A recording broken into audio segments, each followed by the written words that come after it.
자, 이제 좀 날이 많이 이제 조금씩 더워집니다.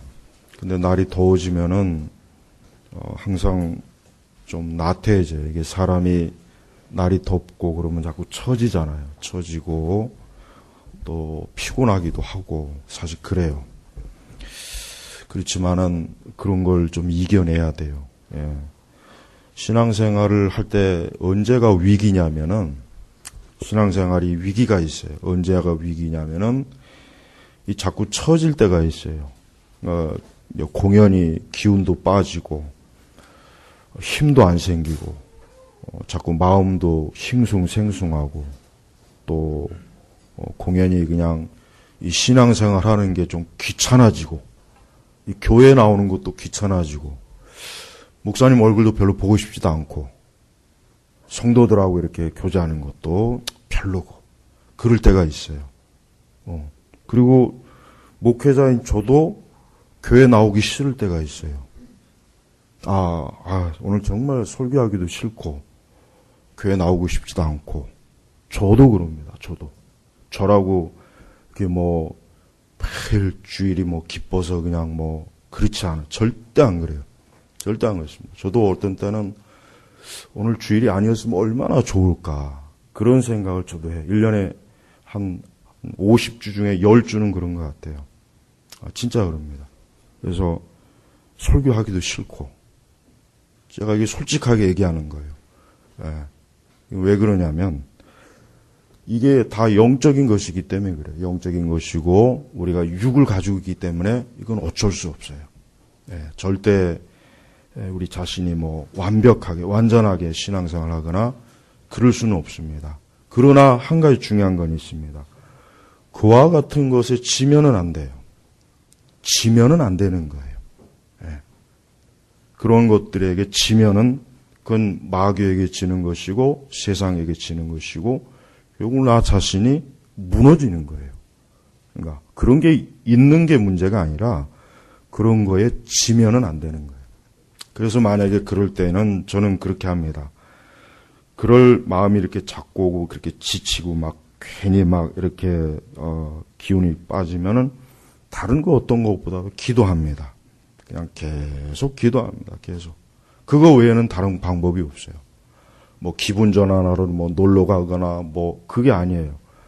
계속 기도하는 거예요. 계속 기도해서 주여 내 속에 하나님을 향한 뜨거운 불이 이 불이 꺼지지 않게 해달라고 계속해서 타오르게 해달라고 그 열심과 열정과 뜨거움 이게 꺼지지 않게 해달라고 계속 불을 지피는 거예요. 기도로 불을 지피는 거예요. 말씀으로도 지피고 그러니까 우리 성도님들도 그렇게 하셔야 돼요. 그러니까 그런 그 신앙생활하다 이제 그런 게 오면은 내가 이런 게 오는 거를 괜히 죄책감 갖지는 마세요.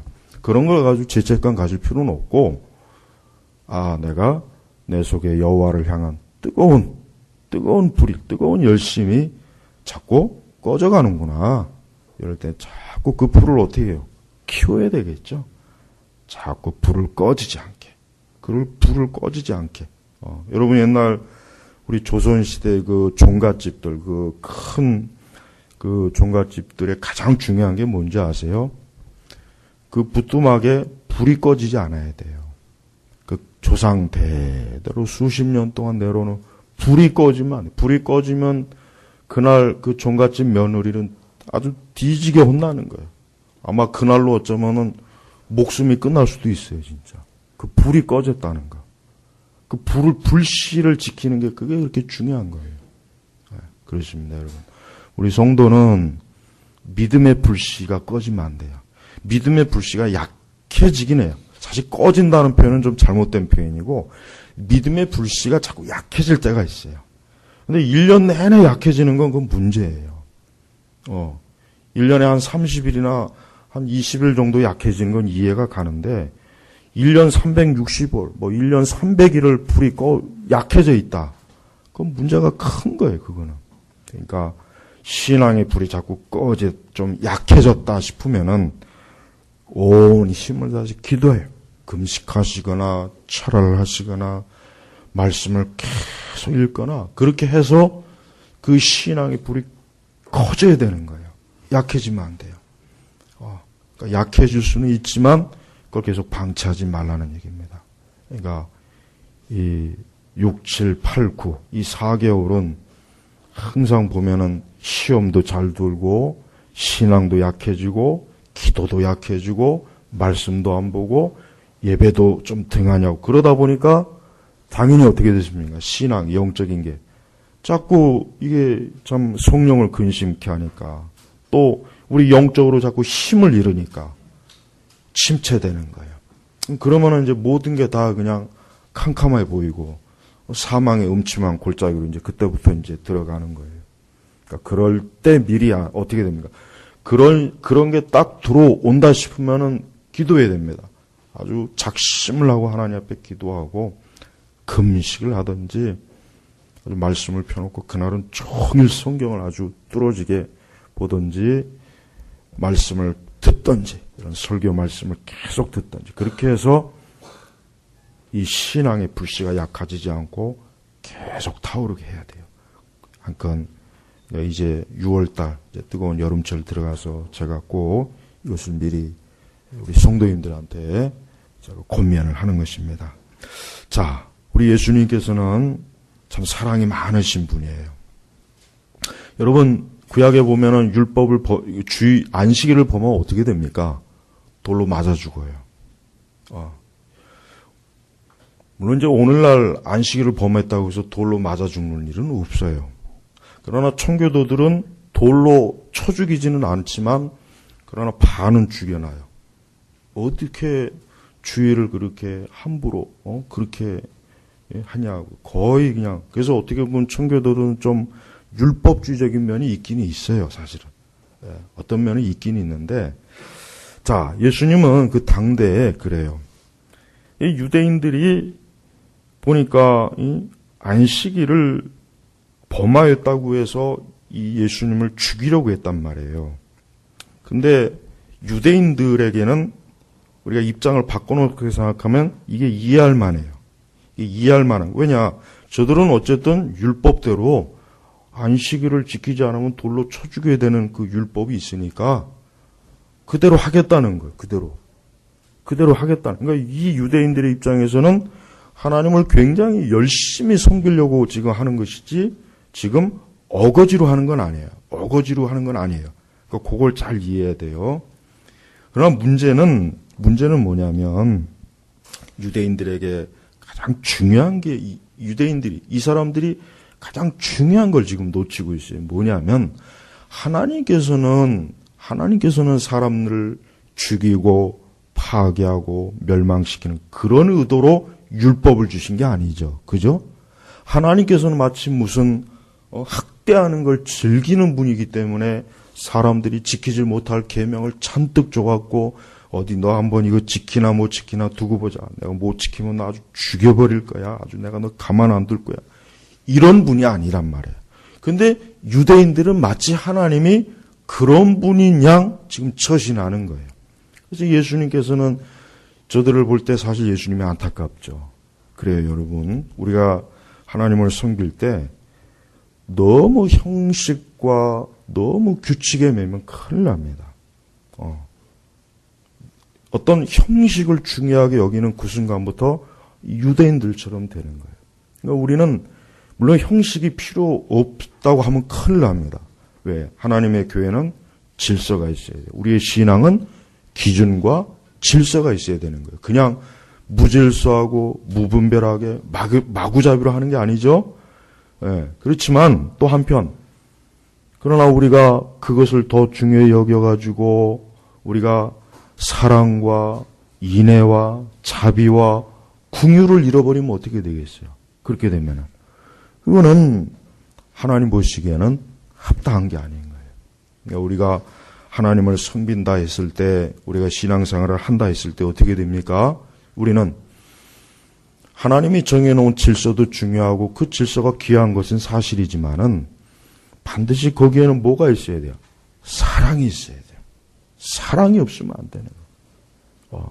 지금 이 유대인들은 그래요. 유대인들은 어쨌든 하나님의 율법을 엄수한다고 안식일을 엄격하게 지킨다고 하는 그 열심은 좋았는데 그러나 하나님께서 안식일을 지정한 게 안식일을 지키지 못하면 사람들을 다 죽이려는 의도로 안식일을 만든 게 아니잖아요. 그죠? 아닌데 유대인들은 마치 그런 것처럼 이렇게 행하니까 이게 유대인들이 잘못한 거예요. 이게 잘못한 거예요. 오히려 정말 유대인들이 하나님에 대해서 정말 알았다면 하나님을 진짜 이 사람들이 알았다면 어떻게 됐겠습니까? 아, 우리 예수님께 저분이 참으로 이 거룩한 성일에 이 안식일에 사람을 살리는구나. 오랜 병으로 고생하다 살리는구나. 오히려 그 하나님의 사랑을 가지고 오히려 더 이 안식일에 합당한 일을 행했구나 하고 또 기뻐해야죠. 그렇죠? 또 기뻐하고 오히려 하나님께 영광을 돌리고 하나님을 영화롭게 하고 찬송해야 되는데 저들은 그 하나님의 사랑은 보지 못하고 그냥 율법주의적으로 예수님께서 문자 그대로 안식일에 아무것도 하지 않아야 되는데 저 병자를 고쳤다고. 저게 얼마나 하나님 앞에 악한 일인가. 그것만 생각한 거예요. 그것만. 그러니까 잘못된 거잖아요. 그래요. 여러분 우리도 신앙생활 하다 보면은 다 그렇게 가요. 다 그렇게 갑니다. 틀림없이 그렇게 갑니다. 우리도 보면은 그래서 여러분 저는 이제 이 개육주의를 하지만은 이 예배 순서도 뭐 16세기나 17세기 개혁주의 방식으로 안 하는 이유도 거기에 있고 뭐 또 매주 뭐 성찬도 마찬가지고 그런 걸 자꾸 들어오게 되면은 문제는 그게 마치 전부인 양 그게 마치 무슨 기독교의 생명이냐 교회의 생명이냐 그걸 자꾸 들이밀어요. 예. 그러니까 그것들을 추구하는 그 목사님들의 그 책들을 읽어보면은 마치 그렇게 안 하면은 안 되는 식으로 자꾸 거기에 써놓더라고요. 전 그거 싹 무시해버립니다. 예배 순서가 뭐 그렇게, 여러분 16세기 그 칼빈이라 루터식 쯔빙글리식으로 예배 드리려면은 한 2시간은 좋게 걸려요. 2시간. 그래서 11시에 드리면은 한 1시에는 끝나야 돼요. 최소한. 조금 더 길게 하면 한 2시까지도 갈 수 있어요. 그러니까 그렇게 하기는 어려워요. 또 그게 중요한 건 아니니까. 그러니까 우리가 자칫 어떤 하나님의 계명과 말씀을 순종하는 그 자체만 목적을 두다 보면은 이게 사랑을 잊어버려요. 사랑. 은혜를 잃어버리는 거예요. 그러면 안 돼요. 그건 굉장히 치명적인 거예요. 그러니까 어떤 이유든지 우리 성도들은 언제나 이 영과 진리로 어떤 의식이나 형식을 어때요? 이겨내야지. 의식과 형식이 하나님의 영과 진리보다 위에가 있으면은 그런 굉장히 파괴적인 결과를 맞이하는 거예요. 그러니까 이 유대인들은 예수님이 하신 일에 대해서 하나님 아버지 뜻을 너무나 잘못 알고 있었다는 걸 우리가 이 말씀에서 우선 첫 번째로 지적을 해야 돼요. 그러니까 유대인들은 이 예수 그리스도께서 행하신 일이 굉장히 망령되고 저주받을 일이고 하나님의 뜻에 합당하지 못한 일이라고 여겼지만 그러나 하나님 아버지께서는 그 아들 예수님이 하신 그 일이 어때요? 참으로 하나님을 기쁘시게 하는 일이에요. 왜? 오랜 병든 자를 고쳐주고 그를 낫게 해주고 그를 자유케 하고 그를 걷게 하고 뛰게 하고 그에게 생명을 줬잖아요. 이게 바로 하나님께서 하시는 일이에요. 그렇습니다. 여러분 이 교회가 하는 일, 우리 기독교가 하는 일은 뭡니까? 사람을 살리는 거예요. 죽이는 게 아닙니다. 사람을 자꾸 억압하거나 죽이거나 가두거나 자꾸 뭔가를 사람을 막 어떤 못 살게 구는 그게 아니에요. 오히려 사람들을 어때요? 참된 안식, 기쁨, 평안, 은혜, 이 사랑이에요. 이게 바로 하나님. 우리가 이것을 놓치면은 아무리 모든 걸 다 한다고 해도 그것은 하나님의 뜻이 아닙니다. 하나님이 절대 기뻐할 수 있는 일이 아니라는 걸 우리가 알아야 됩니다. 또 두 번째는 이제 신학적으로 중요한 것을 좀 하나 끄집어내야 되겠습니다. 자, 무엇보다도 17절을 보면은 그러자 예수께서 그들에게 대답하시기를 내 아버지께서, 이제 이 말이 아주 치명적으로 유대인들의 아주 신경을 거의 발작 수준으로까지 이끄는 거예요. 내 아버지께서. 여러분, 감히 하나님을 아버지라고 부른다는 것은 이 유대인들에게 있어서는 정말 아마 이 유대인 가운데 혹 혈압이 좀 높은 사람 아마 쓰러졌을 거예요. 이 혈압이 좀 높은 고혈압이 있는 그 유대인들 같았으면은 내 아버지께서라고 하는 그 말 듣는 순간 벌써 아마 뒤로 팍 자빠져갖고 아마 죽은 사람도 있을지 모르고, 아니면 병원 응급실 가가지고 좀 누워있다가, 이 내 아버지께라는 말은 이 보통 이게 문제가 아니에요. 이거는 상상도 할 수, 감히 이거는 그 바리새인들, 유대인들에게 있어서는 이것은 꿈도 꿀 수 없는 얘기인데, 그 예수님께서 내 아버지라고 해서 뭐요? 18절에 하나님을 자기 아버지라고 하여 하나님을 자신과 동등하게 어때요? 여기셨기 때문이다.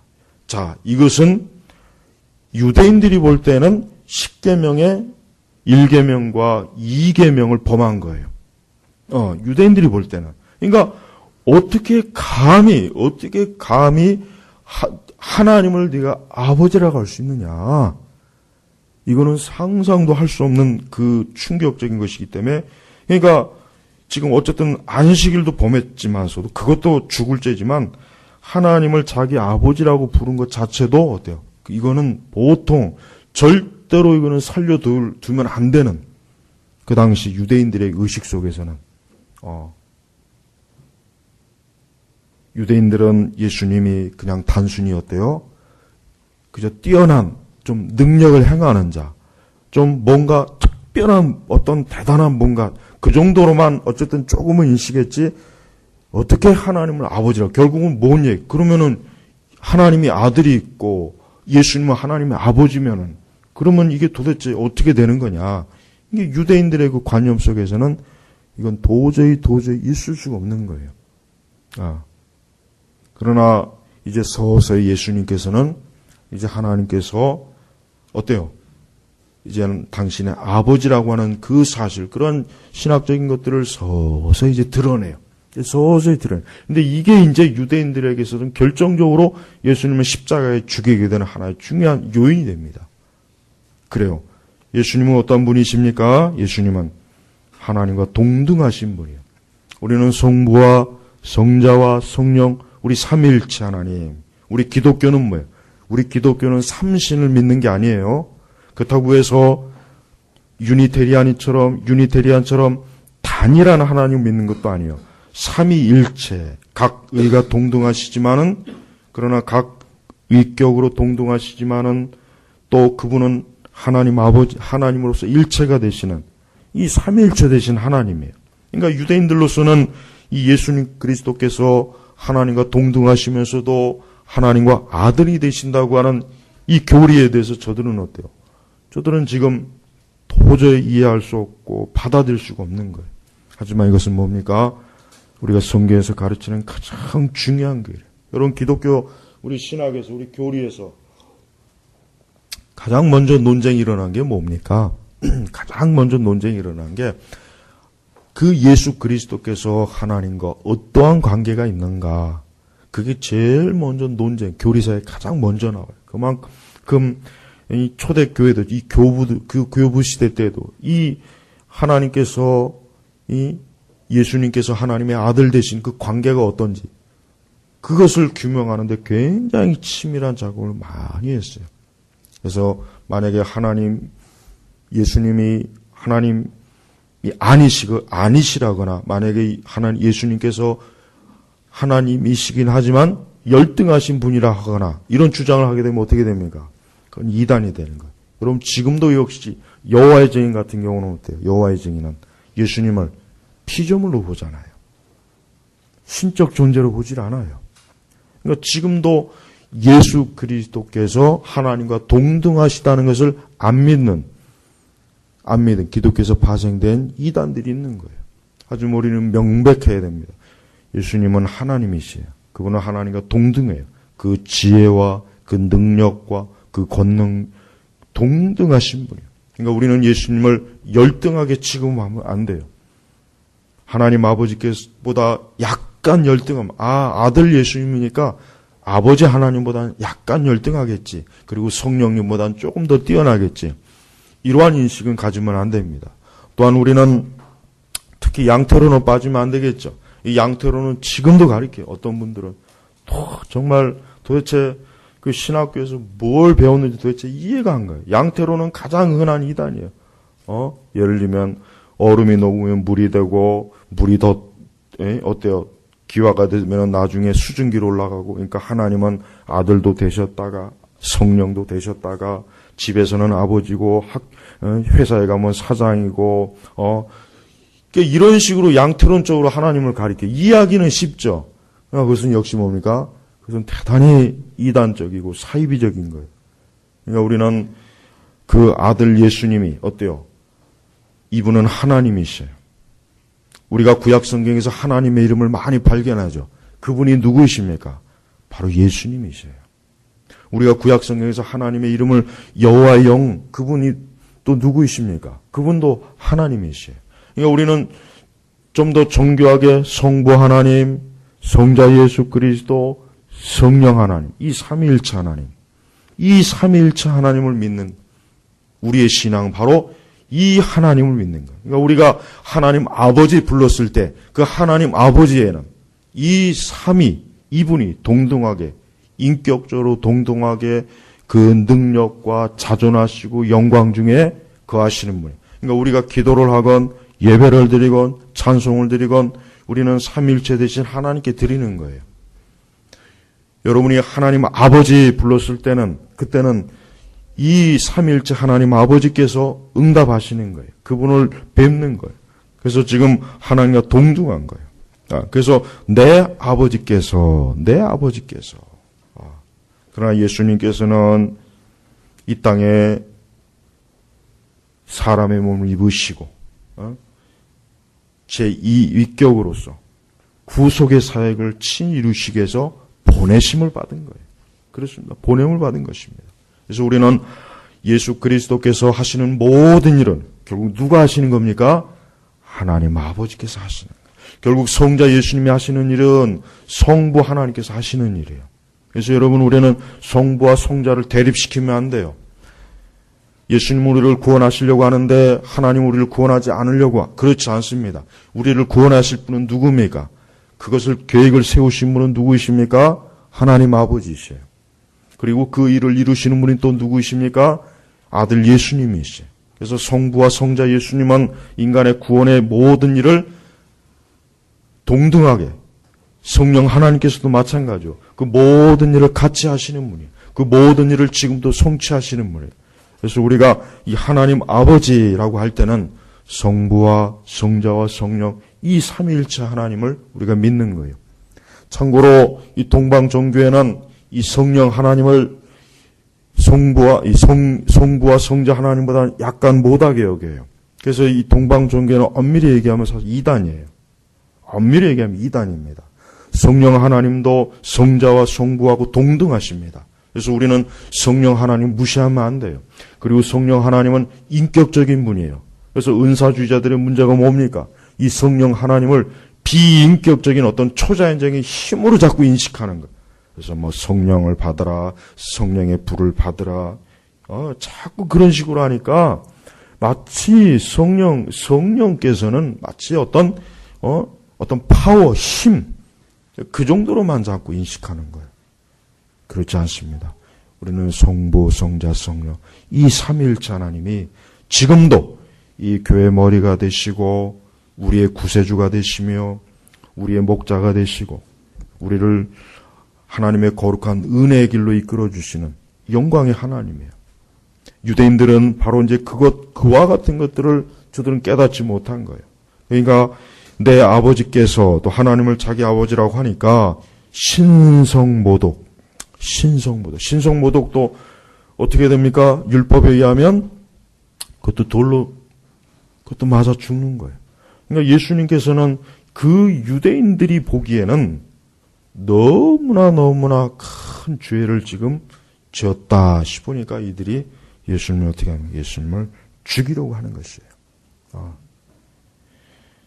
우리는 예수님께서 저 유대인들이 하나님을 깨닫지 못하고 또 하나님의 섭리를 알지 못하고 또 하나님의 그 율법의 참된 의미를 알지 못하고 이 유대인들이 예수님을 이렇게 이제는 어때요? 핍박하고 공격하고 모함하고 예수님을 이런 식으로 이젠 그분의 공생에 내내 이 일이 있어요. 내내 이 일이 있어요. 내내.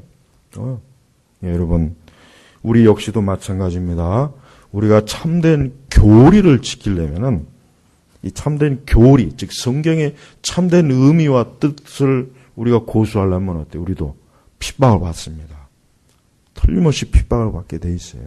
우리가 성경의 교리를 바르게 알고 바르게 믿고 가르칠 때마다 반드시 거기에는 저항이 있게 돼 있는 거예요. 반드시 저항이 있어요. 반대가 있어요.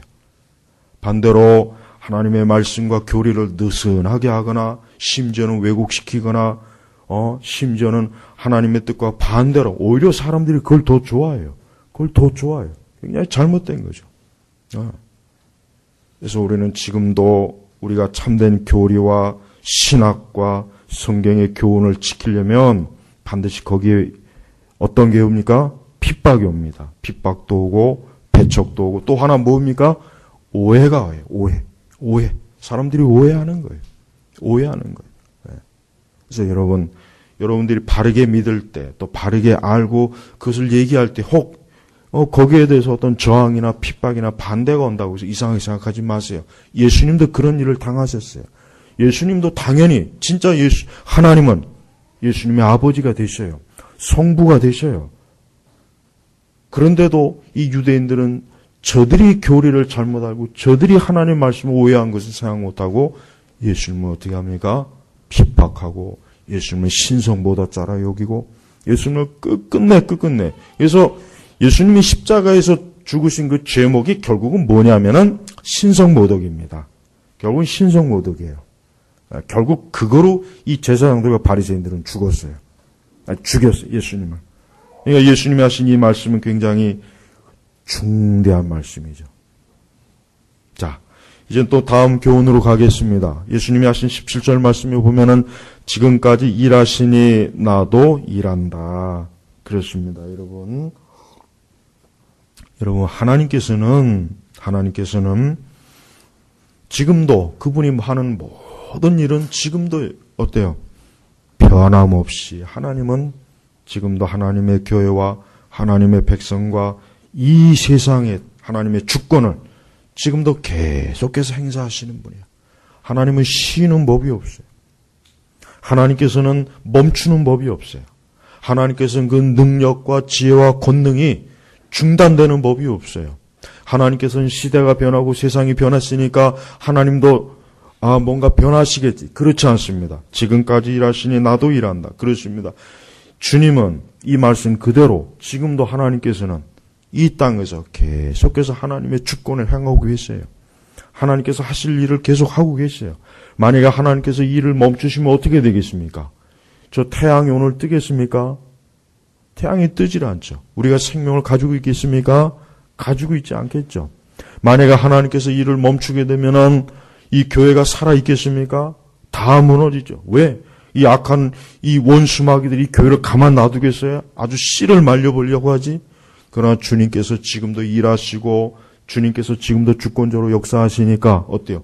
교회가 유지되는 거예요. 우리 기독교인들이 지금도 살아있는 거예요. 그러니까 여러분 세상이 아무리 변해도 주님은 일하고 계신다. 우리 하나님 아버지는 지금도 역사하고 계신다고 여러분은 그 믿음을 굳건히 가져야 돼요. 또한 무엇보다도 여러분 개인에게 적용해야 됩니다. 여러분이 어떠한 일이 있어도 하나님께서 여러분을 떠나시는 일도 없고 하나님께서 여러분을 잊어버리는 법도 없고 하나님께서 단 한순간도 그 시선을 여러분에게 거둔 일이 없어요. 하나님은 변치 않는 분이에요. 하나님은 변화없는 분이에요. 하나님은 내가 환난을 당하거나 어려움을 당하거나 병중에 있거나 죽음의 자리에 있거나 어떤 상황, 어떤 자리에서도 주님은 지금도 여전히 어때요? 우리를 사랑하십니다. 우리를 돌보십니다. 우리를 인도하시고 우리에 대한 하나님의 섭리는 여전히 계속 그 섭리의 바퀴는 계속 돌아가고 있어요. 섭리의 바퀴가 멈추질 않아요. 그러니까 여러분 절대로 하나님 의심하지 마세요. 아무것도 일어나는 것 같지 않아도 하나님은 지금도 나를 위해서 하나님께서는 그 사랑과 은혜로 지금도 하나님은 베풀어 주시는 분이에요. 때때로 우리가 신앙생활 하다 보면 그래요. 하나님께서는 왜 이렇게 답답하게 내 기도의 응답도 안 하시고 내가 이렇게 어려운데 이렇게 좀 나서주시지 않을까? 왜 이렇게 내 인생을 좀 더 좀 속 시원하게 아마 그럴 때가 있을 거예요. 뭔가 꽉 막혀있고 답답하고 문은 안 보이고 그럴 때가 있어요. 정말 그럴 때가 있어요. 그럴 땐 정말 하나님이 좀 의심이 되겠죠. 그러나 그때도 이 말씀을 기억하셔야 돼요. 지금까지 일하시니 나도 일한다. 그때도 하나님은 일하고 계셔요. 그때도 주님은 일하고 계셔요. 어떤 일을 하고 계십니까? 하나님의 구원 사역, 하나님의 섭리 사역, 하나님의 백성과 자녀들을 위한 그 놀라운 은혜 사역을 지금도 하시는 거예요. 지금도 하고 계셔요. 그러니까 의심을 하지 마세요. 끝까지 하나님을 신뢰하세요. 우리가 이 아브라함 보십시오. 여러분 아브라함은 참 물론 사람이지만 우리와 성정이 같은 사람이지만 정말 이 아브라함은 정말 혹독한 믿음의 시련을 겪었어요. 그 독자, 그의 그 후손을 약속했지만 무려 20년이 넘도록 하나님의 약속을 보질 못했어요. 그러니까 나중에는 이제 사라가 지쳐갖고 사실 아브라함도 지쳤어요. 아브라함도 그냥 이스마엘이나 그냥 그 첩을 들여갖고 그냥 이렇게 사자. 오죽했겠어요? 이해가 가요. 충분히 이해가. 그렇지만 하나님은 어때요? 여전히 일하고 계셨어요. 여전히 일하고 계셨어요. 어떤 일 하십니까? 아브라함의 후손을 결국은 주셨잖아요. 결국은 이삭을 주셨단 말이에요. 보세요. 그 오랜 기간 동안 아브라함과 사라가 얼마나 하나님의 약속이 기다려지길 바라서 틀렸다. 이제 포기하자. 아주 그만 그냥 애굽 여자를 데려다가 그만 자손을 보려고 했잖아요. 그러나 하나님은 인간의 의지와 인간이 하시는 모든 일과는 상관없이 하나님은 하나님이 하실 일을 하고 계시는 거예요. 이게 중요한 거예요. 하나님은 지금도 하나님이 하셔야 할 일을 하고 계셔요. 그럼 우리는 뭐예요? 우리는 우리가 해야 될 일을 하고 있어야 돼요. 하나님을 끝까지 믿어야 돼요. 하나님 끝까지 신뢰해야 돼요. 말씀을 붙잡아야 돼요. 우리가 할 일은 우리가 해야 돼요. 하나님이 할 일은 걱정하지 마세요. 하나님은 뭐하고 계시나? 하나님 지금 도대체 뭐하고? 그건 하나님이 하실 일은 걱정하지 말고 내가 할 일만 하면 돼요. 내가 하나님을 믿어야 될 일, 내가 하나님을 의지해야 될 일, 내가 하나님께 기도해야 될 일, 내가 하나님 말씀대로 순종할 일, 내 할 일만 하고 있어요. 하나님 하실 일을 너무나 잘하시는 분이니까 그건 걱정하지 마세요. 문제는 항상 우리가 해야 될 일을 안 하는 게 문제예요. 불순종. 불순종이 아주 큰 문제예요. 예. 자꾸 하나님 의심하고 자꾸 하나님 제가 지난주에도 얘기했지만은 진짜 하나님 자꾸 의심이 되면은 그냥 대놓고 하나님 앞에 얘기하세요. 난 도저히 하나님 못 믿겠으니까 이참에 나하고 갈라서든지 어떻게 한번 해보자고 하나님. 진짜 제가 그 농담으로 한 게 아니라 진짜 그거 한 거예요. 정말 그렇게 한 거예요. 그러니까 거기에 의심이 없다면은 하나님이 하실 일은 지금 하고 있으니까 걱정하지 말고 내 할 일이나 내가 영적으로 해야 될 일이나 잘하고 있으면은 때가 되면 하나님은 하나님이 하실 일을 다 보여주시는 거예요. 그래서 지금까지 일하시니 나도 일한다. 여러분 저 서구 사람들, 저 유럽이나 특히 유럽은 뭐 거의 인구의 1% 아니면 3% 아니면 2.5% 나머지는 전부 다 불신앙자, 전부 다 완전히 그냥 그 불신앙의 대륙이 돼버려서 한때 거의 2000년, 거의 1000년, 1500년 가까이 믿음, 그 기독교 문화가 왕성했던 그 지역이 지금은 1%에서 3% 외에는 기독교 신앙이 완전히 싹 죽어버렸어요. 그러면은 하나님은 그럼 죽으신 걸까요? 아마 유럽 사람들 대부분 하나님 그거 우리 조상들이 믿던 그 옛날에 그 한때 좀 기독교가 왕성했었지. 그러니까 지금 하나님 어디 있어? 하나님 어디 있어? 없네? 유럽의 많은 사람들은 그렇게 생각해요. 그러나 과연 하나님이 정말 없습니까? 하나님이 없다고 하는 사람은 뭐냐? 마치 구름 뒤에 태양이 가렸는데 태양이 안 보이니까 태양이 없어졌네. 얼마나 어리석은 사람들이에요. 하나님은 지금도 살아계셔요. 여러분이 만약에 살아가다가 하나님을 참되게 믿고 참된 신앙이 여러분 외에는 아무도 없다고 해도 그때도 하나님은 살아계셔요. 그때도 하나님은 살아계신 분이에요. 설령 앞으로 세상이 더 악하게 변화돼서 교회도 사라지고 믿는 사람도 사라지고 정말 어쩌면 믿는 사람이 나 외에 극히 몇 사람밖에 안 될 때라도 하나님은 지금도 일하고 계시고 그 아들 예수님은 지금도 일하고 계시다는 거 그 믿음 절대로 변치 마세요. 여러분이 이 다음에 나이가 많이 들어 홀로 있을 때도 하나님이 지금 나와 함께 하시고 지금도 일하고 계시고 내 구원과 내 영생과 내 천국에서의 삶을 위해서 주님은 지금도 나를 이끌어 주시는 분이다. 절대로 의심하지 마세요. 지금 어떤 굉장히 어렵고 힘든 일 가운데 있는 분 계십니까? 의심하지 마십시오. 지금 하나님께서 일하고 계셔요. 나를 위해서 뭔가 일하고 계시는 거예요. 하나님이 다만 알려주지 않을 뿐이에요. 하나님이 다만 보여주지 않을 뿐이지 하나님이 지금 가만히 멈춰서 아무것도 안 하고 좋으시는 분이 아니에요. 뭔가를 하시는 분이에요. 그러니까 염려하지 말고 걱정하지 말고 하나님께 맡기시고 편안한 마음으로 지내면 돼요. 그게 하나님의 사람이에요. 하나님의 사람은 그런 것을 통해서 자신의 믿음이 연단받는 거고 믿음이 커지는 것입니다.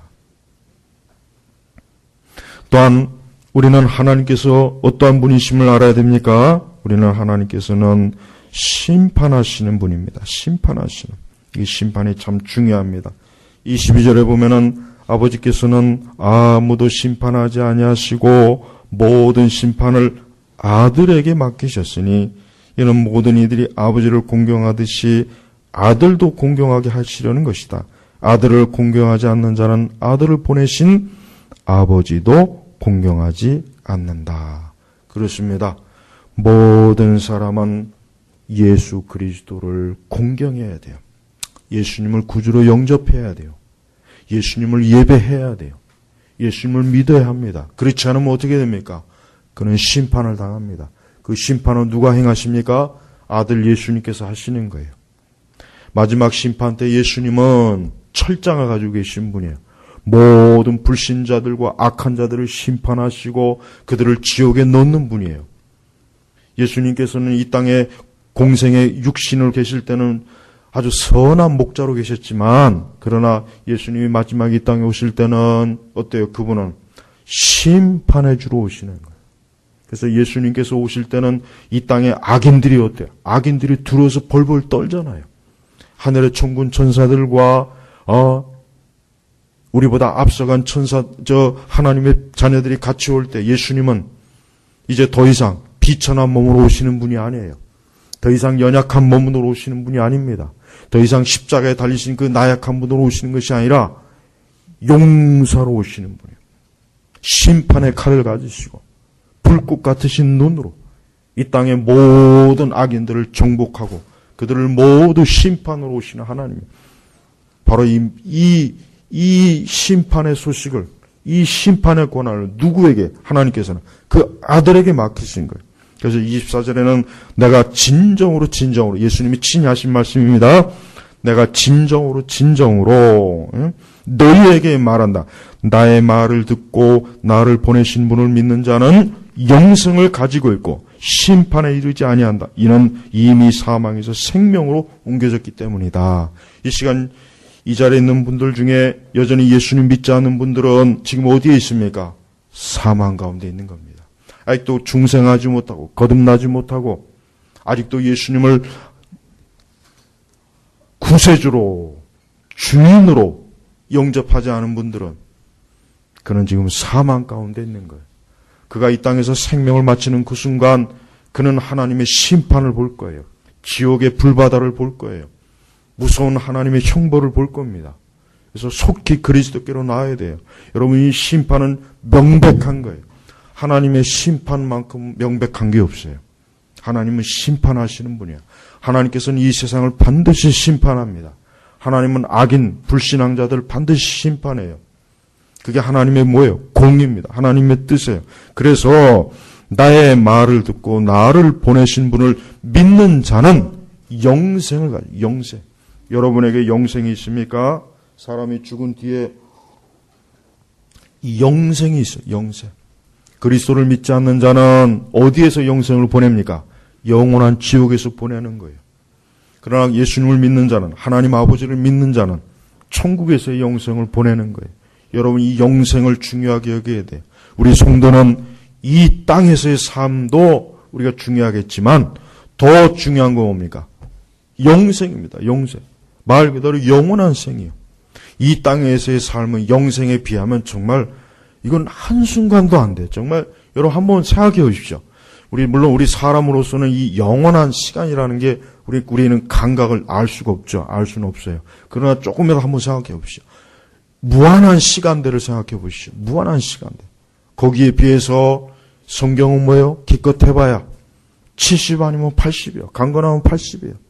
100년도 채 못 사는 거. 그 100년도 안 되는 것과 1000년, 2000년, 3000년도 아니고 영원한 시간을 보십시오. 모든 사람은 앞에 영원한 시간을 앞두고 있는 거예요. 어떤 사람은 영원한 시간을 어디에서 보내겠습니까? 하나님의 그 무서운 죄의 심판으로 인해서 그들은 지옥에서 보낼 거예요.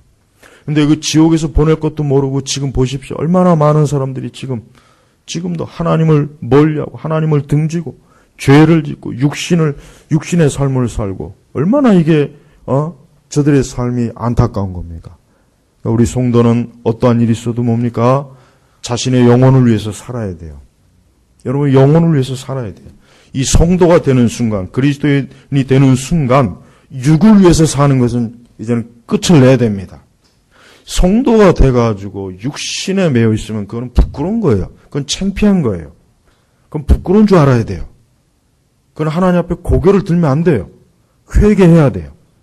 우리는 항상 육을 가지고 있지만서도 내 삶에는 영적인 삶이 된다는 걸 언제나 깊이 인식해야 돼요. 그래서 무엇이든지 우리의 삶의 원리는 말씀대로요. 하나님의 계명대로, 이 하나님의 뜻대로 사는 게 우선이에요. 그걸 자꾸 부정하면 안 돼요. 거기에 약해지지 마세요. 우리 영혼이 잘 돼야 되는 겁니다. 내 영혼이 잘된 같이 내가 범사에 잘 된다 그랬어요. 우리 성도들이 만약에 자기의 영혼을, 자기의 영적인 것을 무시하게 되면은 여러분이 그렇게 귀하는 육적인 것까지도 다 파탄낼 거예요, 하나님께서. 다 파탄내버리셔요. 구약의 이스라엘 보십시오. 그렇게 자기들을 위해서 육적인 걸 추구하다가 하나님께서 그것마저도 다 하나님께서 짓밟아버리잖아요. 그것마저도 다 짓밟아버려요, 하나님께서. 하나님을 먼저 경외하고 하나님을 사랑하지 않으니까 하나님은 자기의 백성 이스라엘마저도 그들의 육신의 것들을 전부 다 부서뜨려버려. 전부 다 그냥. 얼마나 초라합니까? 얼마나 비참하게 그 이스라엘의 그 구약의 끝의 역사를 보십시오. 말도 못해요. 얼마나 비참한지. 지금도 똑같아요. 우리 성도들은 영적으로 살아야 돼요. 그걸 명심하십시오. 하여튼 절대로 잊어버리지 말고 영적으로 살아야 된다. 영적인 게 중요한 것이다. 먼저 내 영혼이 잘 돼야 된다. 내 영혼의 양식을 풍성하게 먹여야 된다. 내가 하나님을 가까이 하고 하나님을 소중히 여기고 하나님을 공경해야 된다. 하나님을 영광스럽게 해야 된다. 하나님의 말씀대로 살고 언제나 그리스도의 뜻을 우선으로 여기고 자기를 미워하고 자기를 부인하고 죽도록 충성해야 되는 거예요. 그게 성도예요. 성도. 성도가 그런 일에 깨어있지 못하면 그는 너무나 창피한 거예요. 그렇지도 못하면서 산다는 것 자체가 그건 부끄러운 줄 알아야 돼요. 그러니까 여러분 영적으로 각성하셔야 돼요. 나태하지 말고 게으르지 마시고 성경은 분명히 우리가 주를 위해서 하는 그 어떤 일도 헛되지 않다 그랬어요. 헛되지 않다 그랬대요. 헛되지. 근데도 많은 신자들마저도 영적인 일은 너무 소홀해요. 영적인 건 너무 등한이에요. 영적인 가치는 너무 하찮게 여겨요. 육적인 걸 너무 지나치게 추구해요. 그게 뭡니까 그게? 그게 세속이에요. 그게 세속이란 말이에요. 그게 세속주의라고. 그게 바로 인본주의란 말이에요. 그러니까 언제나 경계해야 돼요. 이 싸움은 우리가 하나님 나라에 들어가는 날까지, 영생으로 들어가는 날까지 멈추는 수 없는 싸움. 멈출 수 없는 싸움이에요. 멈출 수 없는 싸움. 잠시도 이 싸움에서는 휴식도 없고 안식도 없고 휴전도 없고 이거는 멈출 수가 없는 계속해서 해야 될 치열한 영적 싸움입니다. 그러니까 더욱 각성하십시오. 네? 그리스도의 전신갑주를 입고 하나님의 영광을 위해서 주의 나라를 위해서 내 영혼을 위해서 싸워야 될 이 엄청난 사명을 세상의 저 하찮은 애굽의 먹을거리와 바꾸지 마시고 애굽의 보화도 바꾸지 마세요. 모세는 그 애굽의 모든 영광을 다 버렸어요. 그 대신 이스라엘과 함께 광야에서 고난받는 걸 택했어요. 왜? 하나님 나라의 영생을 위해서. 우리는 모세보다 더 많은 계시를 받았어요. 모세보다 더 엄청난 걸 우리는 지금 하나님께서 보여주고 계시지 않습니까? 그런데도 우리가 모세보다 못한다면, 아브라함보다 못한다면, 구약의 성도들보다 못한다면 그건 너무 부끄러운 거예요. 그건 창피한 거예요. 분명히 영생이 있고 심판이 있고 사망이 있고 생명이 있습니다. 오늘 주님께서 사람들 앞에 딱 놓는 거예요. 선택해라. 너는 사망을 선택하겠느냐? 생명을 선택하겠느냐?